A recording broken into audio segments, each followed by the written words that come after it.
Alright, hey everybody, in today's video I'm going to be talking about the DJI LAV Mic System. Let's get into it. So apparently my last video about the DJI LAV Mic System, which I'll link up some here, the background music was a little loud. Apologies.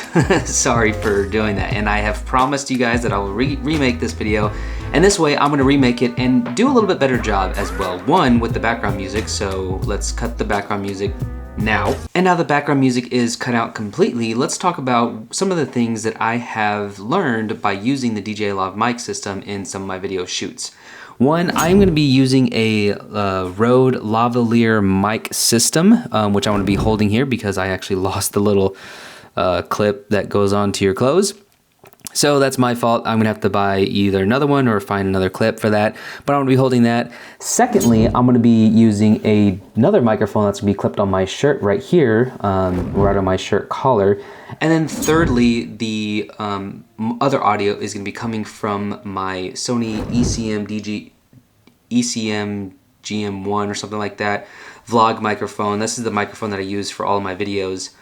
Hang on, let me close the door really quick. All right, now that the door is closed, no more interruptions. The third microphone and audio that you're gonna be hearing is from my vlog microphone, which is, like I said, the audio that I use for all my videos from my camera. But I've learned a couple of things while using these. Now, one of them, I still like the DJI LAV Mic System. Unfortunately, they don't include a lavalier microphone, so you kind of have to buy your own. And if you're going with the Rode mic, those are, you can buy like 2 or 3 of those and it'll be more expensive than the actual system entirely because these little microphones are not cheap at all. So I would go with something fairly inexpensive from Amazon probably, but I haven't used any of those from them. I've only used a Sennheiser lavalier mic system microphone with the actual system itself. And I've also used a Rode lavalier microphone with the system itself. My personal experience is that I don't enjoy using this microphone, the lavalier microphone, with the system. I have had very mixed results with it. I've been unhappy with some of the recordings that I've gotten. Luckily, I've been able to have scratch audio as well, which turned out to be a little bit better. Well, not really scratch audio, but it was a secondary microphone that we had mic'd up for the subject. But I just haven't really been very happy with this particular microphone system with this DJI LAV system. So if you can find a different lavalier microphone and test it out in just different scenarios, whether that's outside the shirt, inside the shirt, under a jacket. Jacket it picks up everything if the speaker is moving. On women, the hair, if it comes down on the sides and it's like something like this and the hair comes down on the sides, it'll pick up everything. It's just been placement on our side, but also just the microphone itself has just been really, really hot. And we've been able to change a couple of things on the DJI system itself, but still it just gets ruined by some way and it's almost unrecoverable at that point. So been unhappy with the actual Rode lavalier mic on the DJI LAV Mic System. So, but you can tell me, like, if I'm actually holding this microphone, how does the audio sound? All the audio that you've been hearing about this particular situation has been from this microphone. So let me know how you feel about it.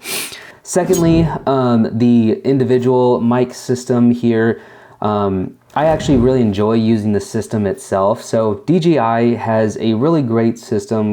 The design is amazing. It's got the charging case. You have 2 individual microphones as well as 1 receiver. As I'm doing right now, as you can tell, I am recording in each of these individually as well.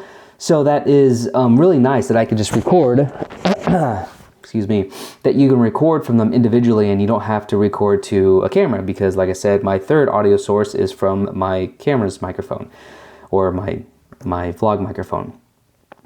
But this system here, I really enjoy it. Unfortunately, when you're miking somebody up in a very quick, kind of a shotgun type of shooting, really quick run and gun type of scenario, and some of the people that we're working with and some of the subjects and business owners that I'm working with, They don't really want to take the time to do it because we're typically miking them up at some type of speaking engagement.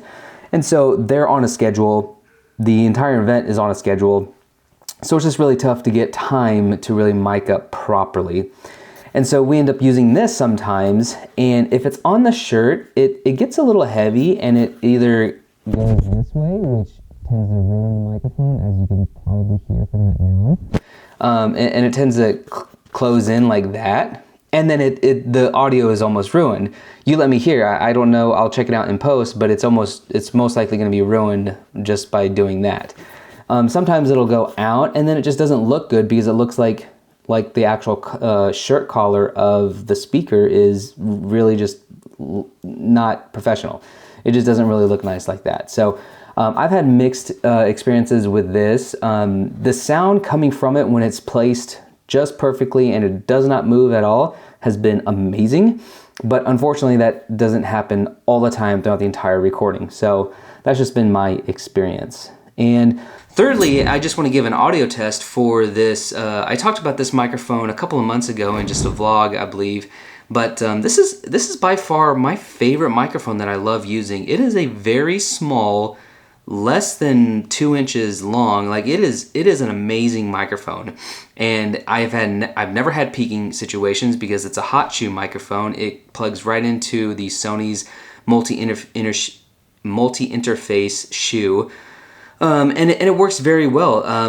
There's no settings, there's no manual switches on it at all, so you can't record at 2 levels, one for higher end and 20 decibels lower. You can't do that with this one. Everything that you're getting is just straight audio, but it sounds amazing. And there's really little post-processing that I have to do with that specific microphone. So I really enjoy using that microphone. I use it on every single video that I record for YouTube. It is my YouTube one-stop shop microphone that I have been using for my camera, and it works out really well.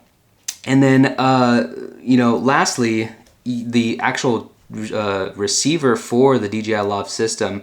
I've loved using it. It's worked with cameras, it's worked with roadcasters, it's worked with all sorts of ranges and interferences and other things going on, other wireless systems going on. It's interfaced with other Sennheiser systems as well. Like if you have a Sennheiser and this system as well, it's worked really well with that. So no complaints on that. So the DJI system, I'd say, is still probably my favorite, and in my opinion, the number one LAV mic system that you can get within that price point. For consumers, if you're looking for a DJI or if you're looking for a wireless lav mic system. The only thing I would say is, again, find a different actual lav microphone if you want to use this and not this. I would recommend getting something like this, but maybe like a Booyah, I think it is, B-O-Y-A. I'll put the brand up here somewhere, but I would probably recommend one of those brands, but not a Rode one. It's just a little too expensive, and I just had mixed experiences with it. So guys, sorry for the last video and the background music being a little too loud for you. I cut the music for this one, and I ran through all 3 audio tests for you so you can get to your own conclusions about which audio you liked. As far as post-processing, I am doing 0 post-processing. Everything that you're hearing is straight out of the microphone and out of the recording that you're getting. So I processed nothing in post. Otherwise, guys, I'll see you in the next video. Bye.